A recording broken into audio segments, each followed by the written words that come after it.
오늘 본문은 이거보단 좀 앞에 본문인데요. 이제 이 본문들을 따라가다 보면 우리는 수요일에 이제 매일 성경은 욥기가 이제 끝나게 되거든요. 그래서 여러분들에게 이제 오늘 본문의 설교를 하고 나면 월, 화, 수 여러분들이 물론 큐티를 하시는 분도 계시겠지만 안 하는 분들은 그렇게 이제 욥기를 끝내 버리면 뭔가 어정쩡할 것 같았어요. 그래서 오늘은 좀 이 결론, 이 마지막 부분을 제가 좀 당겨와서 여러분들과 이제 욥기를 좀 갈무리 지려고 합니다. 욥기의 말씀들을 들으면서 어떤 마음들을 느끼셨어요? 어떤 생각들을 하셨어요? 공감이 되시는 부분도 있었을 거고 또 어려웠던 부분들도 있었을 거고 또 저는 사실은 다른 때보다 여러분들의 마음을 조금은 괴롭히지 않았을까라고 생각했습니다. 만약 한순간도 괴롭지 않았다면 나머지를 해야 해요. 저랑 같이 오늘 말씀을 좀 잘 들으면서 우리가 함께 이 욥기를 통해 하나님이 주시는 우리 그 말씀의 은혜를 경험하면 좋겠습니다. 욥이 이제 기다리고 기다리던 하나님이 드디어 이제 욥에게 말씀하시는 장면이 38장부터 언급됩니다. 하나님은 폭풍우 가운데서 나타나셔서 이렇게 말씀하십니다. 제가 우리말 성경 38장 2절에서 4절을 읽어드릴게요. 알지도 못하면서 말로 이치를 어둡게 하는 사람이 누구냐? 너는 대장부처럼 허리를 묶고 나서라. 내가 내게 물을 테니 내게 대답해 보아라. 내가 땅의 기초를 놓을 때 네가 어디 있었느냐? 아는 게 있으면 말해 보아라.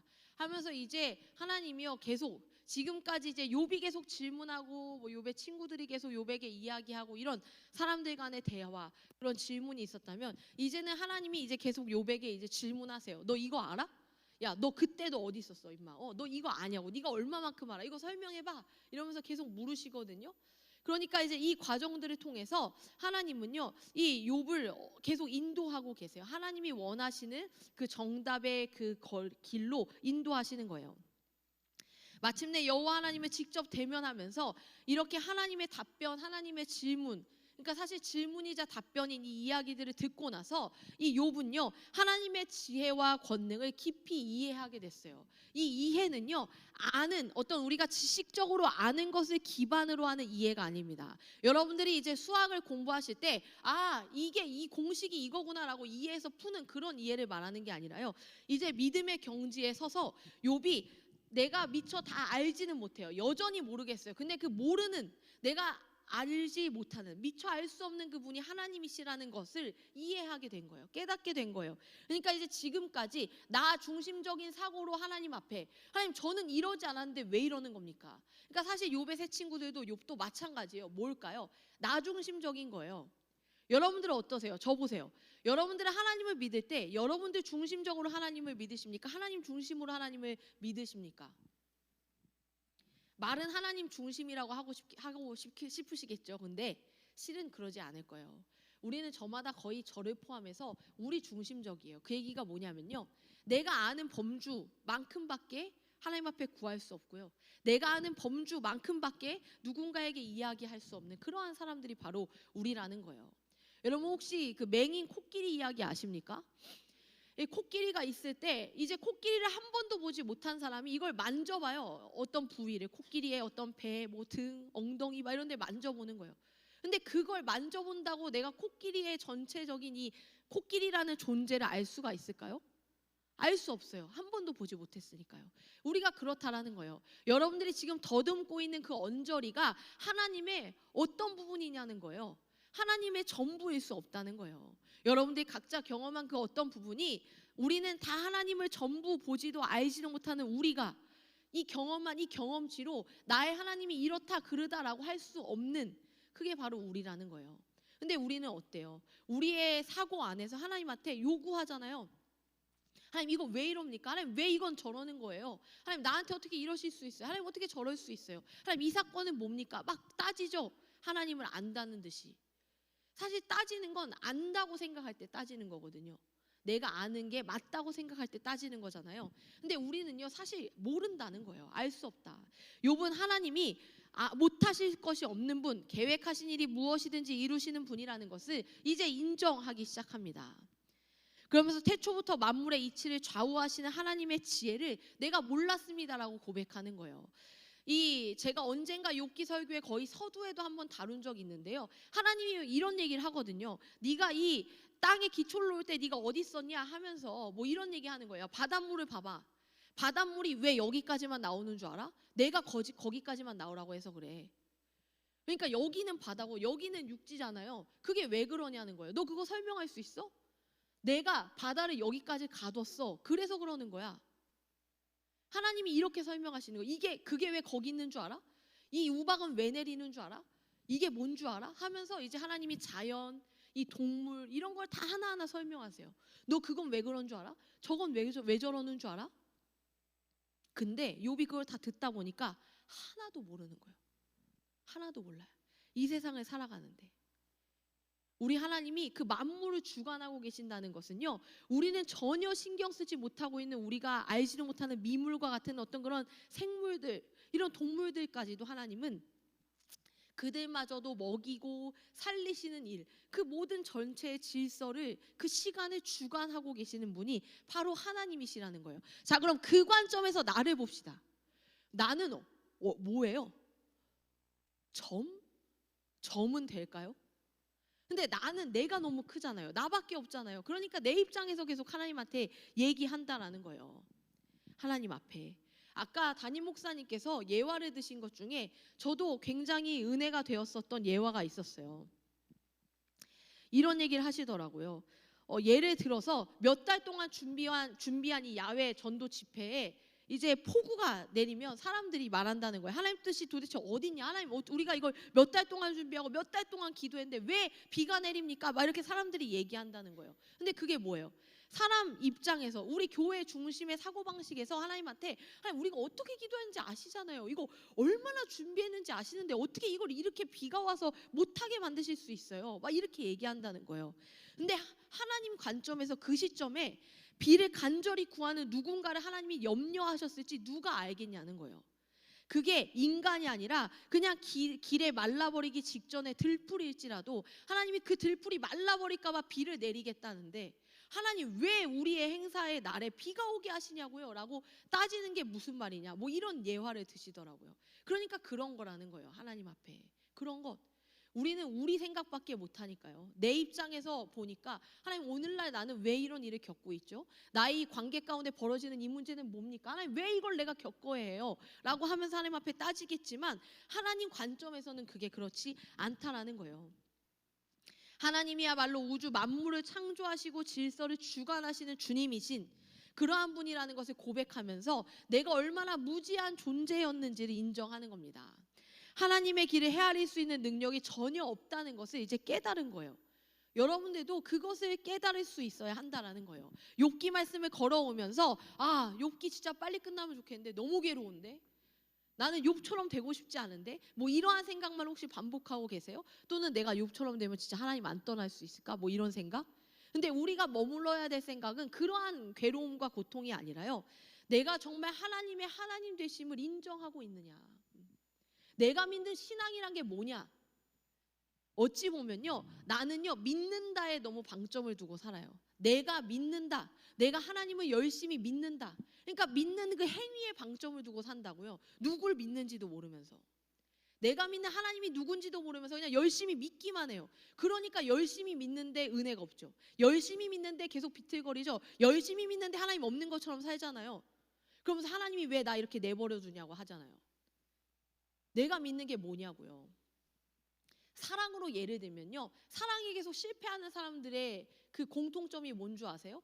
내가 사랑하는 존재가 누군지보다 내가 사랑하고 있는 것에 너무 빠져요. 열심히 사랑해요. 열심히, 마치 이 세상에 내가 주인공인 것처럼. 막 가요 들으면 막 눈물 나고. 근데 내가 누굴 사랑하고 있냐고요. 내가 사랑하는 존재는 어떠한 사람이냐는 거예요. 그것보다 사랑하고 있는 나에 너무 몰입한 나머지, 너는 왜 내 사랑을 몰라주냐고, 내가 너 얼마나 사랑하는지 왜 모르냐고. 철저히 내 관점에서 내가 좋은 때에 내가 사주고 싶은 거 사주고, 내가 사주고 싶은 거 사주는데 너 왜 만족 안 하냐고, 뭐 이렇게 사랑하고 있지 않아요? 그러니까 계속 실패하는 거예요. 상처만 주고, 상처 주고 나서도 내가 열심히 사랑했는데 왜 넌 내 사랑 모르냐고 탓하잖아요. 하나님 앞에서도 그러지 않냐는 거예요. 열심히 믿어요. 하나님, 저 교회 한 번도 안 빠졌잖아요. 하나님, 저 어떻게든 주일에 있었잖아요. 저 고3 때도 교회 다녔잖아요. 그 열심히 믿는 거 말고요.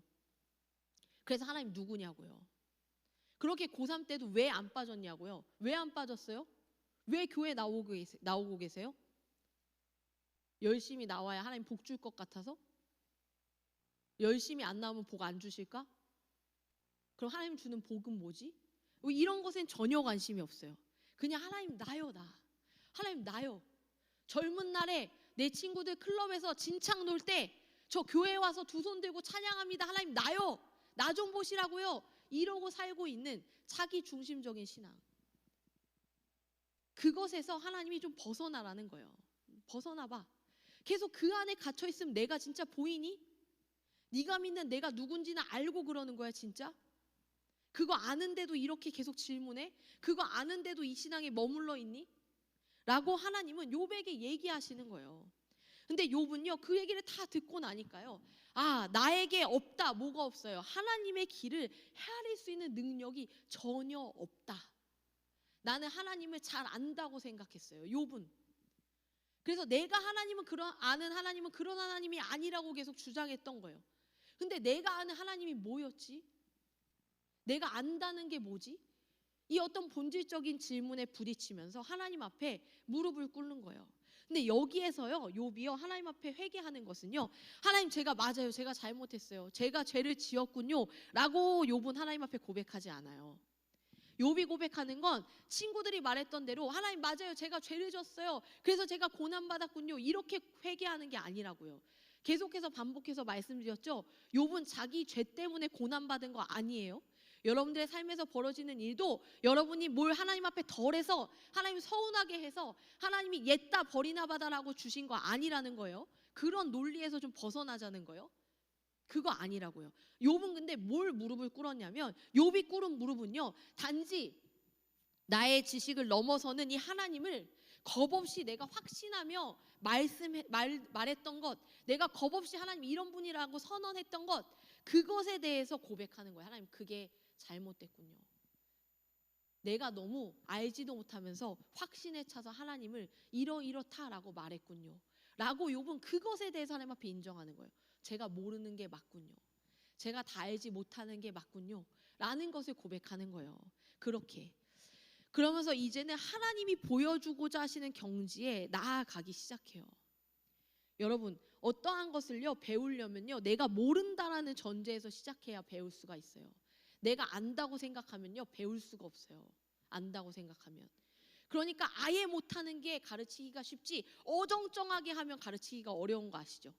그래서 하나님 앞에요, 저 아예 몰라요 라고 이제 결정하고 나아간다는 거예요. 자, 고개를 드세요. 교회까지 와서 마음 먹고 자지 말고 예배를 드리세요. 자, 여러분들의 영을 깨워서 말씀을 들으십시오.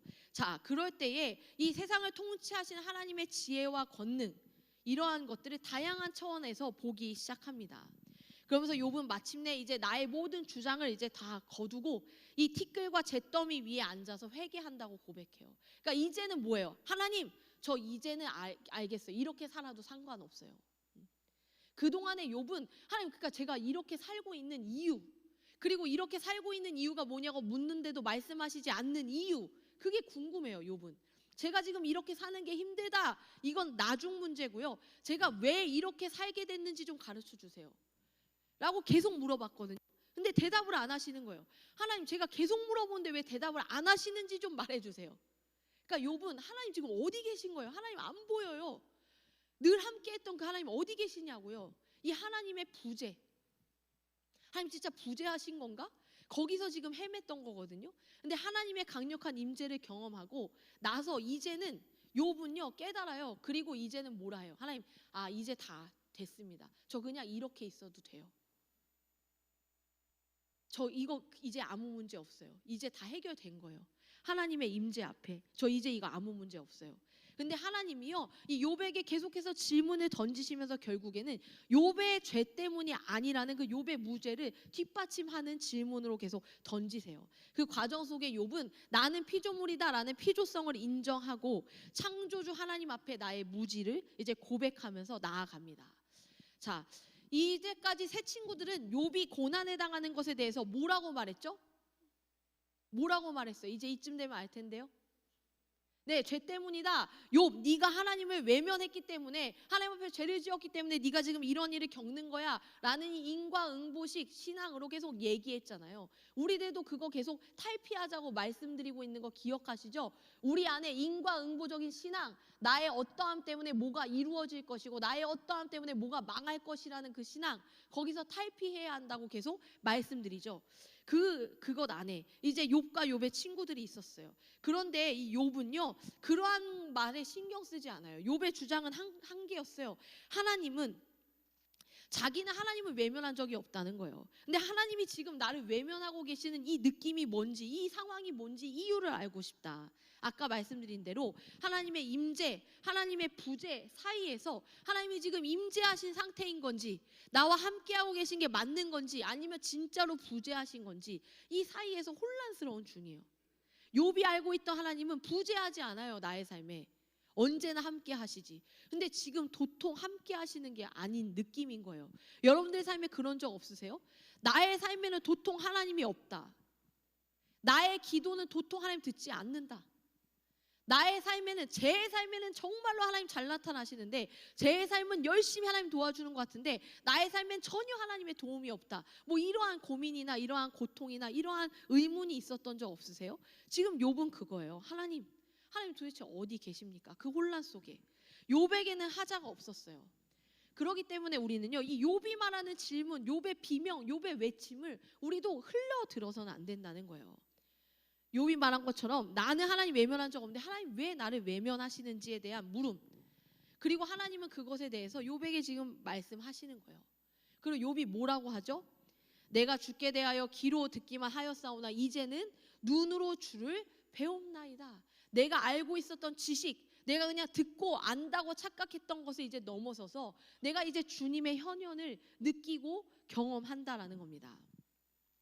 그러니까 더 쉽게 말하면요, 하나님의 부재라고 느꼈던 상황도 사실은 하나님의 임재의 모든 순간이었다라는 거예요. 그 아이가 난리칠 때가 있어요. 엄마들한테는 그런 순간이 있어요. 예를 들면은 자기 뜻대로 안 될 때, 엄마가 암만 뜻을 말해도 그 뜻을 이해하지 못해서 막 난리를 칠 때가 있거든요. 엄마들은 아실 거예요. 엄마가 계시네요. 그리고 또 어때요? 자다가 깼을 때, 이럴 때 막 난리를 쳐요. 근데 그럴 때 엄마가 어떻게 하는 줄 아세요? 그때 옆에 가서 야, 너 왜 난리쳐? 너 하면서 막 때리면 더 난리치거든요. 그거는 초보가 하는 거고요. 조금 몇 년 키우고 나면 이렇게 해요. 그리고 지금 저는 요 단계까지 왔어요. 밥을 먹어요, 조용히. 일단 내 밥을 먹자. 일단 일단 제가 할 만큼 해야지 하고 둬요. 아무 문제 없어요. 난리 치는 거예요. 왜 그런지 암만 설명해도 이해 못해요. 엄마의 생각 지금 안 궁금해. 그냥 나의 뜻은 이건데 왜 안 해주냐, 이거밖에 없거든요. 그런 존재. 그러니까 사실은요, 그때 근데 엄마가 없나요? 옆에서 이렇게 있잖아요. 보고도 있고 밥도 먹고 눈빛도 보내고 이렇게 한다고요. 그러니까 하나님이 볼 때 우리가 왜 이러냐고요, 막 난리치는 순간에 하나님 없지 않다고요. 하나님 철저히 함께 하시는 모든 그 임재의 순간, 하나님은 누구에게도 한순간도 부재하지 않으세요. 이게 진리예요. 여러분들의 삶에 한순간도 부재하지 않으세요. 말씀하지 않으실 때가 있고 어떠한 것도 하지 않는 것 같으실 때가 있지만, 그 순간을 함께 하는, 아무것도 하지 않는 그 고통을 겪으시는 거예요. 예를 들면 예수님 보세요. 예수님이 십자가에 못 박히시는 순간 하나님이요, 아무것도 안 하셨잖아요. 근데 아무것도 안 하려고 하나님 버틴 거잖아요. 근데 그때 하나님 없었어요? 아니잖아요. 아무 말씀하지 않았잖아요. 예수님 앞에. 예수님의 그 고통 멈춰주지도 않으셨잖아요. 그냥 한 번에 사실은 예수님한테 손가락질하는 사람들 다 불 떨어뜨려서 다 태워버리면 끝날 것을 그냥 그 고통 고스란히 받게 두시잖아요. 하나님의 뜻 가운데. 근데 하나님이 잘한다, 예수 잘한다, 이러한 관점이 아니잖아요. 하나님이 그 시간 어떠한 순간에도 하나님의 부재는 이 세상 가운데 없다라는 겁니다. 욥은 자신이 당한 고난이 하나님의 외면으로 말미암아 생긴 재앙이 아니라 하나님이 자기를 힘껏 축복하시고 이끌어 가시는 방법이었다라는 것을 이해하게 되는 거예요. 하나님이 나를 또 다른 경지로 이끌어 가시는구나. 하나님이 일하고 계신다는 것, 심지어 누구와 일하십니까? 하나님은요, 우리의 삶에서 모든 과정을 통해 내가 비운 자리, 내가 외면할 시간은 단 한 시간도 없다라고 우리에게 말씀하세요. 제가 여러분들에게 이야기해 볼게요. 하나님이 여러분들에게 말씀하신다고요. 애들아, 누구야? 내가 비운 자리, 너의 인생에서 내가 비웠던 자리, 너를 외면했던 시간은 한순간도 없다. 한 자리도 없다. 라고 하나님이 여러분들에게 말씀하신다는 거예요. 우리가 다윗을 한번 생각해 볼까요? 다윗은 어떠한 사람이에요? 어렸을 때 어린이 부서에서 들었던 것을 기억해 보세요. 다윗 어떠한 사람이에요? 뭘 던졌어요? 물맷돌을 던져서 적장 골리앗을 쓰러뜨렸어요. 뭐라고 하면서요? 뭐 너는 칼과 창과 단창으로 내게 나오지만 나는 우리 주 여호와의 이름으로 나아간다. 야, 딱, 빡, 퐁 이렇게 된 사람이죠. 기억나요? 어린이 때 하는 설교로 하고 있어요. 여러분들이 초점이 흐려지는 것 같아서. 그렇게 해서 이 사람이 이스라엘의 영웅이 됐잖아요. 대단한 존재가 됐어요. 그런데 어떻게 돼요? 나중에는요, 블레셋까지 피난 가는 신세가 되거든요. 블레셋이 어딘 줄 아세요? 골리앗이 어느 사람이에요? 그러니까 자신의 적지로 들어가는 거예요. 자신의 이 나라, 이 안에서 살 수가 없는 상황이 되자 도망가서 간 곳이 블레셋이라고요. 자기의 적군. 아군이 자기를 지켜줄 수 없는 상황이 되자. 그래서 이제는요, 적군의 장군을 죽이고 그 구국의 영웅이 된 사람이 적군으로 자기 목숨을 부지하기 위해 달려 들어가는 이 기가 막힌 상황. 다윗은 무슨 짓까지 하는 줄 알아요? 미친 짓도 해요. 막 침 흘리면서 맨정신인데 살려고 미친 짓까지 해요. 그러한 말씀이 막 나온다고요. 근데 여러분, 다윗을 생각해 보세요. 도대체 다윗의 입장에서 그 모든 순간 어떤 생각했을까? 하나님 도대체 뭐 하고 계시지? 내가 이렇게 미친 짓까지 해서 살아남아야 하는 건가? 우리 하나님, 내가 여호와의 이름으로 나아가서 그 골리앗까지 무너뜨렸는데 그 순간 함께 하셨던 하나님 지금 어디 계신 거지? 내가 살려고 블레셋까지 가는 방법 말고는 진짜 없는 건가? 그 순간 다윗이 경험한 것도요, 결국에는 하나님의 임재와 부재 사이에서 이해할 수 없는 인간의 그 한계에 도달해서 답답한 순간들을 살아간 거예요. 그런데 하나님은요, 그 모든 순간 계속 끊임없이 일하셨어요. 그래서 결과적으로 하나님이 다윗을 다시 왕의 자리로 올려놓으시는 그 여정들을 보게 되는데요. 우리는 여기서 깨달아야 하는 것이 있어요. 하나님이 함께 하시면 복받고 외면하시면 벌받는다, 뭐 이런 이분법적인 생각들, 이러한 것에서 우리는 좀 벗어나야 돼요. 고난을 받는 것은 벌이다라는 생각에서 벗어나야 한다라는 거예요. 하나님이 일하시는 방식은요, 우리의 이해를 초월합니다. 때로는요, 정말 고난과 고통 속에서 하나님을 만날 수 있는 거예요. 그 시간 동안에 하나님을 경험하는 거예요. 그것을 우리는요, 이게 고난이다, 이게 복이다. 어떤 사람은요, 그 고난을 충분히 살아내고 이게 복이라고 말하는 사람들도 있어요. 정말로 죽음의 경지에 이르러서 생사를 오가는 사람들, 그러한 사람들은 알아요. 그때 하나님이 나의 생명을 주관하시는구나. 근데 평소에는 암만 그렇게 말해도 모르는 거예요. 죽을 것 같아 본 적이, 죽기 직전까지 가본 적이 없잖아요. 말로는 하나님이 나의 생명의 주관자라고 하시지만 그게 뭔지 모른다고요. 근데 정말로 죽기 직전에 갔을 때에 나를 살리고 나를 붙들어 놓으시는 하나님을 경험할 때에 그때 하나님이 생명의 주관자가 되시는 것을 안다라는 거예요. 그러니까 그렇게 말한다면 그거는 죽기 직전까지 가야만 하는 사람이 삶이 고난일까요, 복일까요? 어렵지만 복이죠.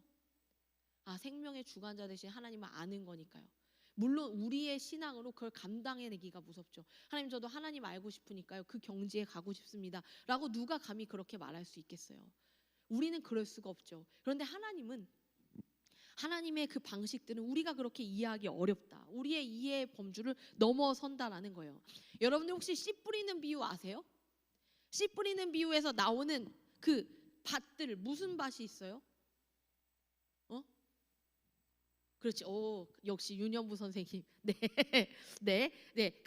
가시밭, 가시떨기 또 있어요. 또 어떤 밭 있어요? 자갈, 그렇지. 돌밭, 맞아요. 돌밭도 있었어요. 그렇게 이제 여러 땅들이 있거든요. 또 어디에 떨어졌어요?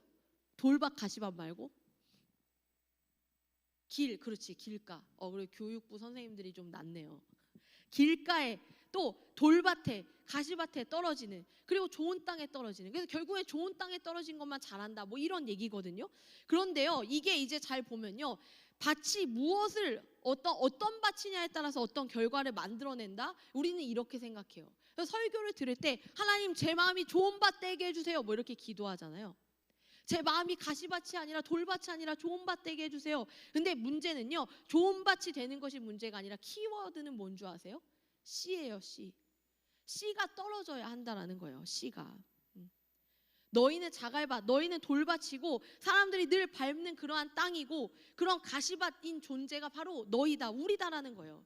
그런데 하나님이 씨를 뿌리실 뿐만 아니라 그것이 자라도록 그 밭을, 가시밭, 돌밭인 우리의 인생을 옥토로, 좋은 밭으로 하나님이 만들어주시지 않는 한 우리에게 결실이 없다라는 거예요. 그러니까 다시 말하면 뭔 줄 아세요? 이 밭이 우리가 만들 수 있는 밭이 아니라는 거예요. 씨를 뿌리는 분도 하나님이시고요, 이 씨를 거두어 열매로 만들어낼 수 있는 밭으로 나를 빚어가시는 분도 하나님이시라는 거예요. 그래서 이거의 핵심을 요약하면요, 너희는 씨를 스스로 만들 수도 없어. 씨를 키울 실력도 없는 그러한 밭이야. 열매를 맺을 수 있는 밭이 아니야. 좋은 밭 아니야. 나쁜 밭이야. 너무 나빠. 길가야. 가시밭이야. 돌밭이야. 그런데 내가 이렇게 얘기하는 것은 그 모든 것을 할 수 있는 능력, 그 모든 것을 주관하는 생명을 가진 자가 여기 있다. 그게 예수 그리스도예요. 예수 그리스도. 예수께서 내 마음에 오시면, 그래서 주님, 내가 돌밭인 내가 좋은 밭 되게 해주세요, 이러한 기도가 아니라 주님 내 안에 오세요. 내 안에. 나는 너무 돌밭이고 난 너무 가시밭이고 그래서 못돼 먹었고 언제나 이렇지만요, 주님, 그러한 나, 너무 아무것도 아닌 나, 아무 준비도 되지 않은 나. 그래서요, 이 가시밭 돌밭들은 어떤 줄 아세요? 사실은 가시밭이고 돌밭인데 씨를 뿌려주세요 이러한 마음도 안 생겨요. 쉽게 말하면 여러분들이 하나님을 막 갈급하게 원하십니까? 하나님이 막 내 안에 오시면 좋겠어요? 하나님 내 삶에 지금 당장 오셨으면 좋겠어요? 아니면은 지난주에 한 알바비가 들어왔으면 좋겠어요? 내가 엊그저께 시킨 택배가 왔으면 좋겠어요? 택배를 기다리는 만큼도 하나님을 안 기다리잖아요. 하나님 내 안에 오실 것에 대한 기대, 소망 없잖아요. 오시든지 안 오시든지 상관없잖아요. 그죠? 별로 갈망 없죠. 갈급한 내 마음, 찬양하지만 진짜 갈급해요? 갈급해야 마음을 만지시는 걸 느끼는데 안 갈급해요? 안 갈급해? 왜 내 마음이 이러는지도 모르잖아요. 그런 아무런 준비가 안 돼 있고 아무런 필요도 느끼지 않는, 아무런 소원도 느끼지 않는, 너희한테는 아무 생각도 없는데 내가 왔다는 거예요. 내가 필요해요 해서 내가 온 게 아니라 너희가 필요도 안 느끼는 거라. 너희는 지금 내가 필요한 줄도 모르니까. 필요한 줄을 알 수가 없어요, 우리가요. 자, 보세요. 내가 죄인인 것을 깨닫고 주님이 필요합니다라고 고백할 수 있으면 그게 복음의 은혜예요. 그 순간 역사는 나타나요. 근데 여러분들 수많은 수련회를 가셔도요, 왜 역사가 안 나타나는 줄 알아요? 내가 진짜 죄인이고 내게 진짜 예수가 필요한지 진짜로 깨닫지 못해서 그렇거든요. 순간에 취해서 찬양하다 눈물 나요. 그거를 은혜 경험했다고 하지 마요. 그건 감정에 취한 거예요. 진짜 은혜를 경험하면 삶이 달라져요. 방향성이. 물론 당장에 일했던 사람이 확 바뀐다는 게 아니에요. 마치 무슨 집 리모델링 하듯이 그거 말하는 거 아니에요. 근데 삶의 방향성이 바뀐다고요. 열심히 공부하면서 사는 내가 예수 때문에 열심히 공부하는 나로 바뀐다는 거예요. 근데 그게 내가 피로를 느껴야 되는데요, 그 피로를 느끼는 것 자체가 은혜라는 거예요. 근데 예수님이 어때요? 너네가 필요해야 올 거야 라고 하지 않았다는 거예요. 피로도 느끼지 않았어요. 전혀 어떠한 소원도 없어요. 어떤 준비도 안 돼 있는데 주님이 오신 거예요. 자, 이게 로마서 5장 6절에서 8절 말씀에 있습니다. 우리가 아직 연약할 때에, 여러분들 성경 앱을 좀 열어보세요. 말씀을 좀 읽읍시다. 로마서 5장 6절에서 8절이에요. 로마서 5장 6절에서 8절.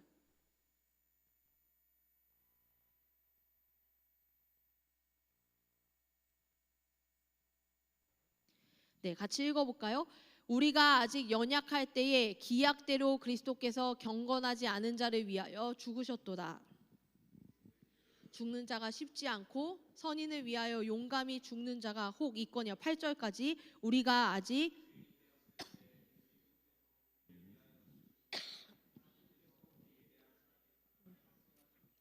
자, 보세요.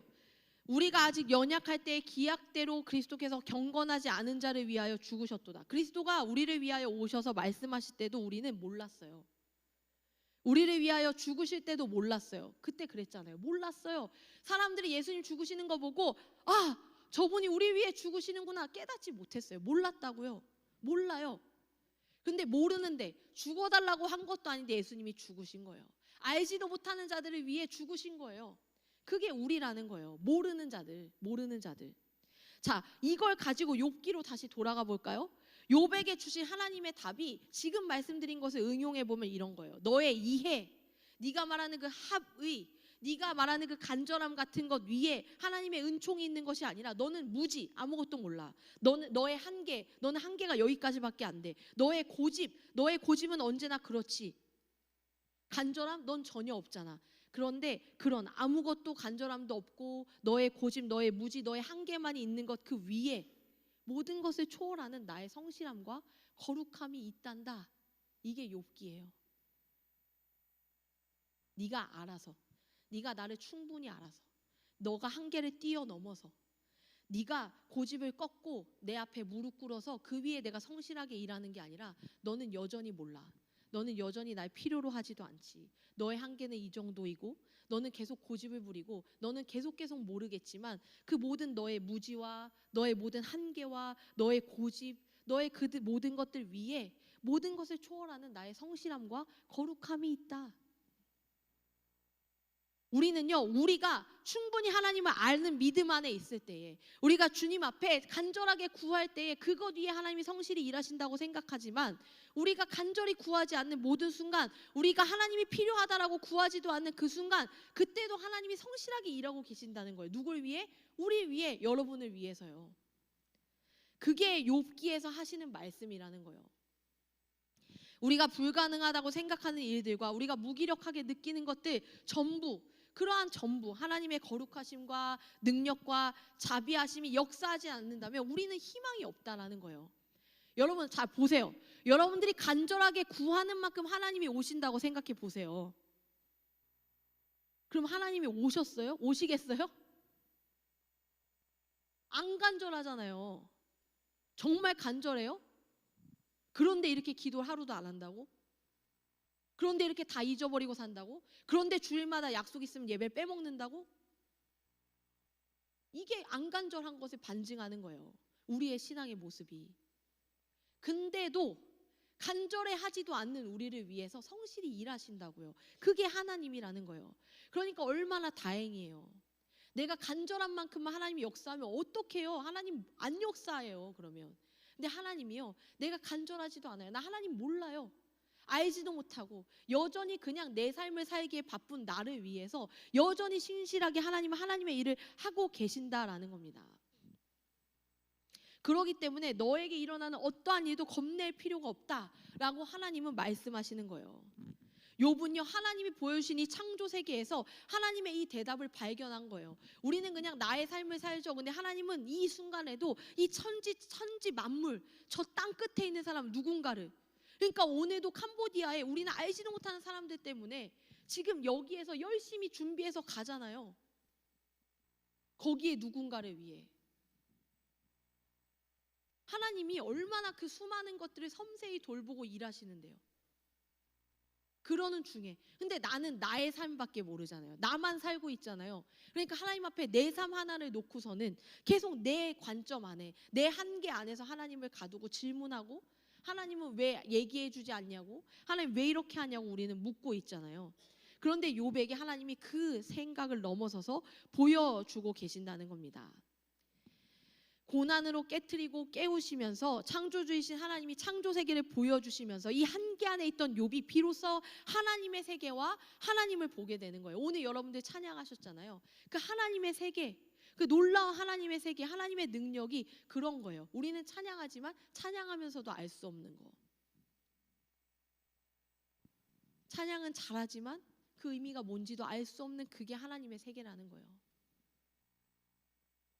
그래서 욥은 이렇게 고백하는 거예요. 아, 맞네요, 하나님.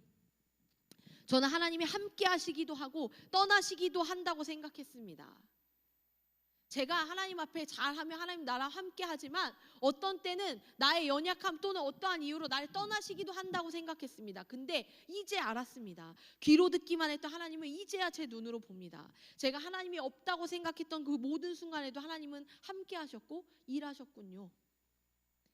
티끌과 재 가운데서 수치스럽고 절망스러운 이 자리에 처해 있어도 그래서 괜찮습니다. 하나님, 티끌과 재 가운데서 회개합니다.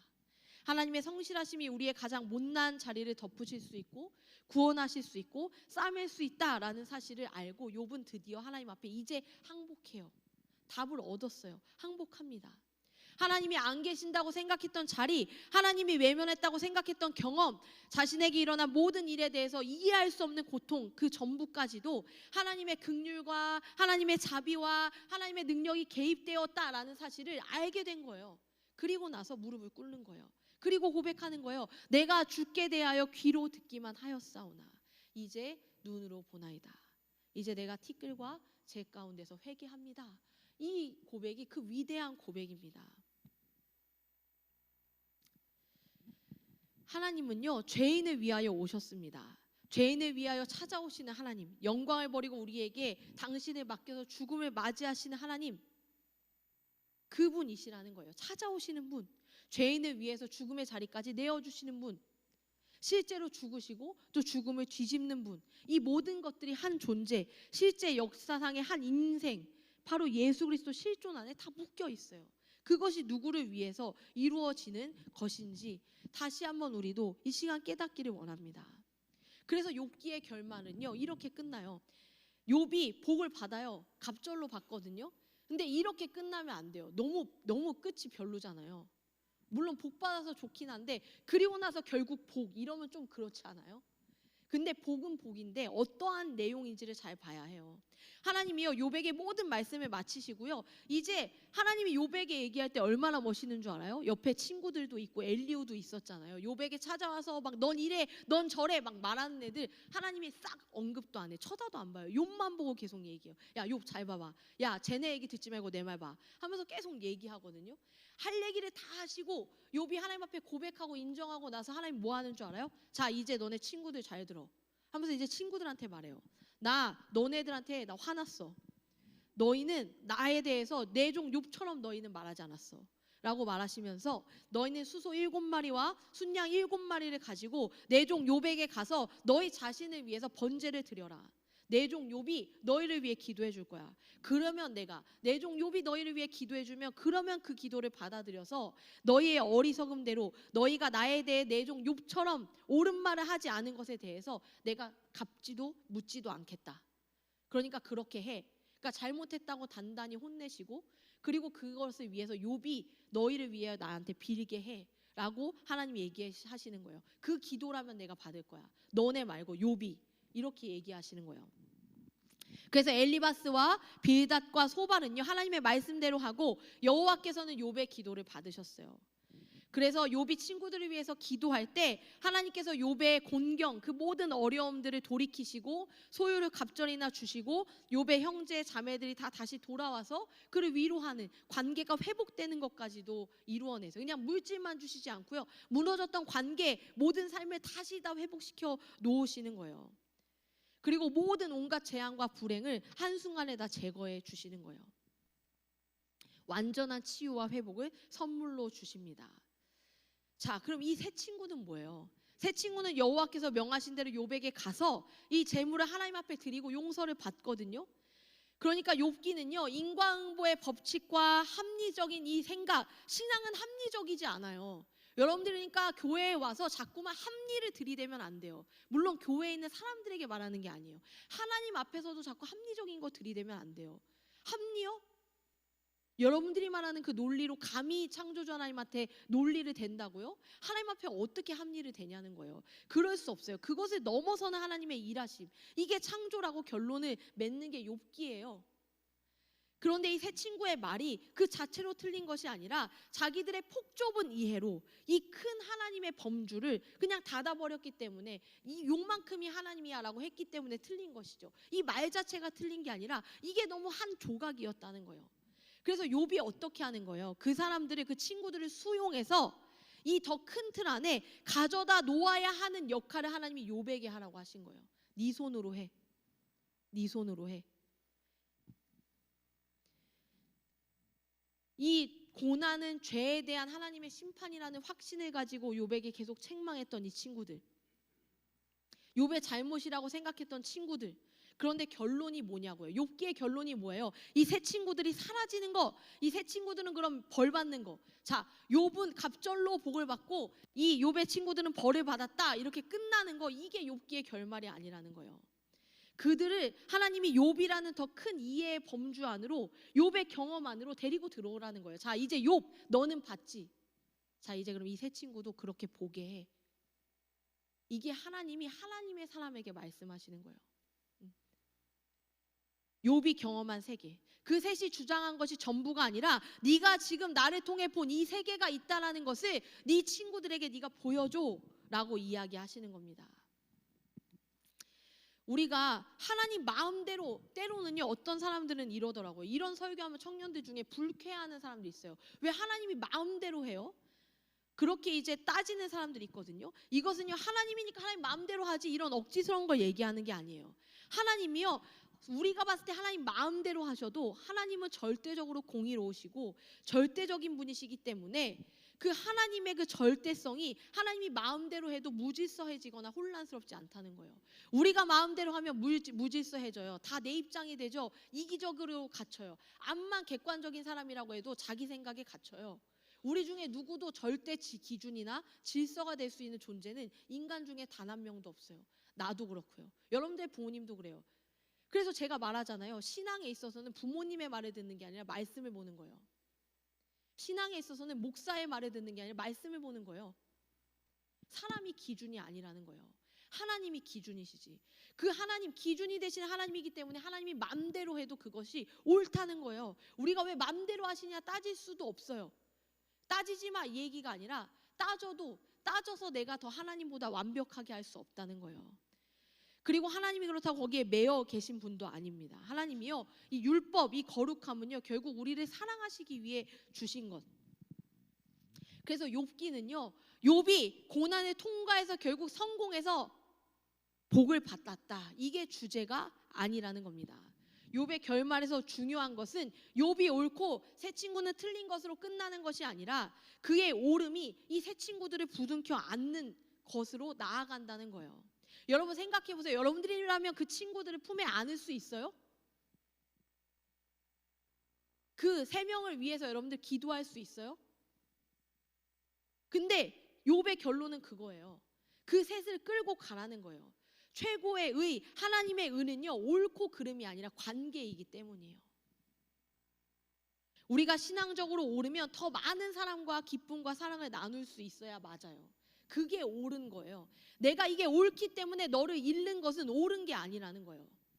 우리는 어떻습니까? 우리의 신앙 안에서요, 우리가 옳기 때문에 잃는 사람이 너무 많아요. 교회가 저지르는 오류가 그거예요. 우리가 옳거든요. 너네 세상은 틀리고요. 그래서 너무 쉽게 넌 틀렸다라고 말하거든요. 그래서 그 사람 잃으면 하나님이 말하는 건 그런 게 아니라는 거예요. 진짜 의는 옳고 그름이 아니라 관계, 사랑이 기반이 된 관계. 누구든지 예수를 믿으며 구원을 얻는다 해서 이 누구든지가 방점이에요. 누구든지, 내가 생각할 때 옳지 않은 너는 빼고 쟤는 빼고가 아니라 누구든지. 이것이 기독교 신앙의 힘이에요. 하나님이 다 열어놓고 어디에서나 들어올 수 있도록 하시는.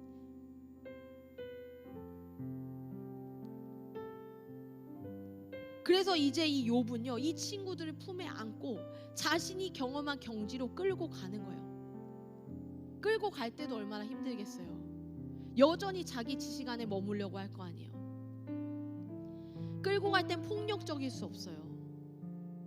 어찌 보면 내가 알고 끝나면 나만 누려도 되는 그 경지를 얘에게 알려주려고 부단히 섬기고 부단히 기다리고 부단히 견뎌내면서 끌고 가요. 마치 여러분들의 부모님이 여러분들을 위해 기도하는 거, 그런 거예요. 왜 엄마는 맨날 나보고 교회 가냐고 좀 투정 좀 하지 마요. 그 경지, 내가 먼저 경험한 하나님, 그곳으로 여러분들을 끌고 가기 위해, 또 부모님이 아니어도 누군가는, 여러분들의 선배, 후배, 동기 누군가는요, 그곳으로 여러분들을 끌고 가기 위해, 나도 아직 다 알지 못하는 하나님이지만 하나님이 너에게 이것을 보여주라고 하시는 그곳으로 함께 가기 위해 나아가는 거예요. 기독교 신앙의 위대함은요, 무엇입니까? 하나님이에요. 맨 처음에 말씀드린 대로 우리가 하나님을 믿는 믿음, 그 믿음이 위대한 것이 아니라 우리가 믿는 하나님이 위대하신 겁니다.